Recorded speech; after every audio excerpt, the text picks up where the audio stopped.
I'm Sam Slater from FundCalibre, and today I've been joined by Bob Kaynor, who's the manager of the Schroder US Mid Cap Fund. Hi, Bob. Hi, how are you? Thank you for having me. Very well, thank you. US large caps have outperformed small caps in recent weeks. How have mid caps done relative to their peers? And have you noticed that any particular sectors or individual companies have done better than others? Sure. We've seen a continuation of a trend we've seen the past couple of years when you're in a uncertain economic environment and growth is harder to predict. You tend to see market participants gravitate towards large cap and safety. That has certainly continued in the sell-off and exacerbated in the sell-off that we've seen recently. The mid-cap space is performing, unfortunately, closer to the small cap space than the large cap index. The S&P is down about 10% year to date. The small cap index is down around 21%, which is a tremendous spread. And the mid cap index is down around 18%. From a sector perspective, you've definitely seen outperformance in utilities, which you'd expect in an uncertain environment. But healthcare has really been an outlier on the upside. Biotech in particular is an area that you typically wouldn't expect to hold up in a market sell-off that's done extremely well. I think given the nature of what we're going through being a health crisis and biotech being able to deliver a solution to that problem has certainly buoyed that space considerably. It's actually positive on the year, which is interesting in that about 60% of the companies in the biotech index will need to raise money in the next 4 quarters. So not typically thought of as a safe haven. But healthcare has certainly been strong. Technology has been strong. And then the classic defensive sectors like utilities and staples. You've seen a tremendous amount of weakness in consumer discretionary, which you would expect. The outlook for the U.S. consumer has changed dramatically in a very short period of time. The U.S. consumer was in exceptionally strong position going into this sell-off and economic slowdown that we saw. We had high savings rates. We had strong employment. We had slow and steady wage growth. That all changed very quickly. Unemployment, we will see unemployment rates in the mid-teens. And that's not something anybody, frankly, in this industry today has ever experienced. So discretionary has done what you would have expected. Energy, we're all familiar with what's happening there. Thankfully, it's a very small part of the mid-cap index. And financials have been struggling, mostly banks. We've seen strength in the insurance sector, actually, and it's an area that we've had an overweight in that's held up surprisingly well in this sell-off. So you mentioned the technology sector there. The big tech giants like Facebook, Amazon, Apple, Netflix, etc. They've led the last bull market and could actually emerge stronger than ever because they've been some of the few companies to benefit from lockdown. But they're excluded from your investment universe because they're mega caps rather than mid cap. So are there any mid cap tech stocks that you think could be long-term beneficiaries of this? Yeah, I mean, there's certainly been the stay-at-home theme within the market recently. The big FANG stocks that you referenced, one of the things that we say about technology is there is no supply chain in software, so those companies can continue to perform well even in a significant disruption environment around the globe. The big tech companies that you referenced, the FANG stocks, they're not in our index. Amazingly, they are 22% of the S&P 500 in those 5 stocks. That's a larger concentration than we saw in the late 90s. I think it peaked at 18%. So we don't have that dynamic in our space. It's a much more diverse universe. There are certainly companies that are benefiting from that stay-at-home theme. Companies like Peloton, gaming companies, software gaming companies like a Take-Two, which we own in the portfolio, has a game that a tremendous franchise in Grand Theft Auto. I would say there's other companies that are benefiting that we have in our portfolio, not necessarily in technology, although technology is the delivery platform. One of the companies is a company called Teladoc. They do telemedicine. Obviously, with doctor visits down considerably, they are benefiting through an interactive exchange with their doctor. That business has seen exponential growth, which is what you'd expect recently. And frankly, I think just front-ended 5 years of penetration in the environment that we've been in. So there are some companies that will certainly benefit. The question for us is always what's priced in. And we're certainly at the maximum point of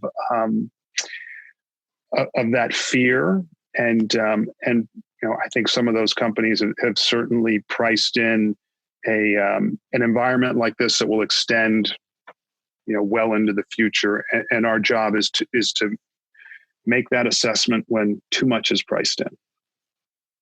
And you've mentioned Teladoc and the seeing a doctor virtually rather than going for an appointment. Do you think that this will continue into the long term? And do you see any other long-term changes in the US? Yeah, I certainly think that is a trend that will continue. It works for the patient, and frankly, it works for the doctors and optimizes their time, especially not having to be in the office. So I would say that is certainly a trend we expect to continue. I would say that work at home, frankly, has been tested and proven to be successful. The technology to support that, I would say, has withstood the test.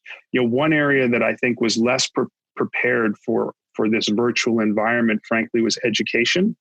I don't know if you have children, but my children certainly are having technology challenges with teach from home or learn from home. And so we're looking for companies that help educators deliver content and facilitate online learning. That's an area where we think we're going to see continued investment, especially as we have universities in the United States that are questioning whether or not the students will be returning in the fall.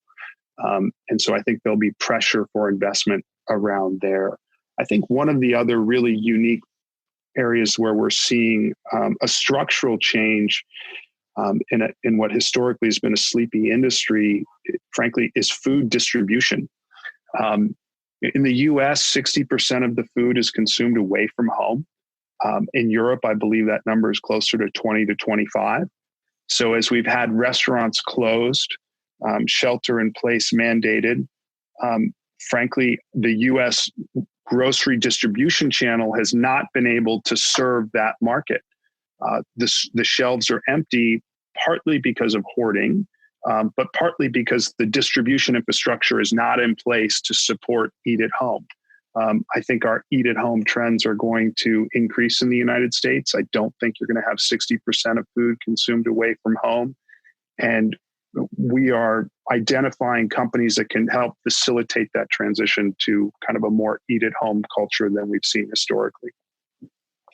And you also mentioned earlier the unemployment figures and the fact that the US consumer their outlook has changed completely. Do you think short term that's going to have a really significant impact on the US economy? We've heard reports here that people who've gone on to unemployment are actually earning more than they would do if they were in a job, etc.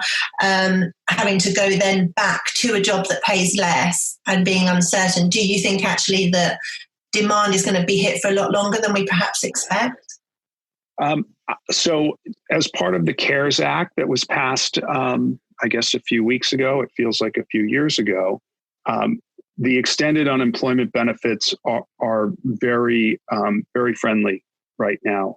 In certain states, you can earn $55,000 a year on unemployment. We have extended unemployment benefits to the tune of $600 a week that go through the end of July. It's very likely those might get extended, especially in an election year. But so I don't know if the consumption patterns are going to change dramatically in the near term. I think as we get closer to those extended unemployment benefits expiring, you could start to see a significant change in behavior. You've already seen savings rates go up last month in the United States. People are paying down their credit card debt. We're an economy that's 70% driven by the consumer. So that could have a meaningful impact. So I think the short answer is not necessarily in the near term, but certainly as those extended unemployment benefits begin to expire, you could start to see a real change in behavior. And the other question is, as some of these service companies start to reopen, like restaurants and bars that traditionally pay their employees lower wages, will they be able to find the employees? Will those employees be willing to come off that unemployment benefit that is very friendly right now in order to take a lower paying job? I think in our minds, that's frankly when the rubber really hits the road on this recovery. So you're based in New York, which has been the epicenter of the virus very much in the US. What's lockdown been like, and when do you think that lockdown could be lifted? I believe that New Yorkers have perhaps hit their limit on compliance. I think you're starting to see, as the weather has gotten nicer, shelter in place is perhaps not being abided to the way it was. Right now, Governor Cuomo has a May 15th date to begin a staged reopening of the economy. I think that the New Yorkers are trying to push that. I think as the weather's gotten nicer, you can see pictures around New York City of parks last weekend where things are starting to get very crowded. I can tell you that road traffic around the New York City area has picked up considerably over the past couple of weeks. So I think we're trying to, rightly or wrongly, force a reopening of the economy. But for now, May 15th is the date that we begin the staged reopening. And hopefully by mid to late June, we see a new normal start to evolve. And again, that will be data dependent. And we'll have to be watching kind of how the numbers come in around infections and deaths over the next 4 to 6 weeks. But I think May 15th will start to begin the reopening process. As a mid-cap manager, how optimistic are you feeling at this point about the opportunities you've got now over perhaps the next 2-3 years? So I've always viewed portfolio management as a process of harvesting and planting seeds. You never really want to be doing one of all and none of the other. I would say that this is an incredible environment to begin planting seeds. The investments you make today in the types of companies that are very high quality with defensive top line characteristics, strong cash flows, and visible longer term growth opportunities, they may not pay dividends in the second or third quarter. But as you look out into the fourth quarter and into 2021, these companies are very well positioned to generate phenomenal returns for shareholders over time. So it's an exciting time to repopulate the portfolio, to plant new seeds. But we have to be realistic in terms of how that, what that maturation curve looks like. And with all of our investments, we're taking a 2 to 3 year type investment horizon. And through that lens, it's a pretty exciting time. That's brilliant. Thank you. I'm Sam Slater, and if you'd like to listen to more of the Investing on the Pod Goes, please subscribe. And if you'd like to find out more about Schroder US Mid Cap Fund, please go to FundCalibre.com. Please note that these are unprecedented times and markets can react very quickly to news. The views expressed are at the time of recording and could change.